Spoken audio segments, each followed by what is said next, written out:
selama 33 tahun duduk dalam bidang herbalis ini, berapa ramai orang yang memang ada masalah mata. Sekecil-kecil kanak-kanak berusia 3-4 tahun, 5-6 tahun pun dah ada masalah mata. Itu tak termasuk lagi yang ada masalah-masalah kesihatan lain seumpama diabetes yang membawa kepada masalah kesihatan mata.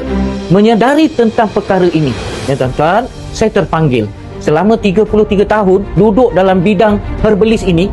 Tuan-tuan, saya merasa terpanggil untuk sama-sama mengambil bahagian dalam usaha menawarkan satu remedi toner yang sifatnya insya-Allah dapat mengembalikan kesihatan mata kita. Mata segar, mata rasa fresh.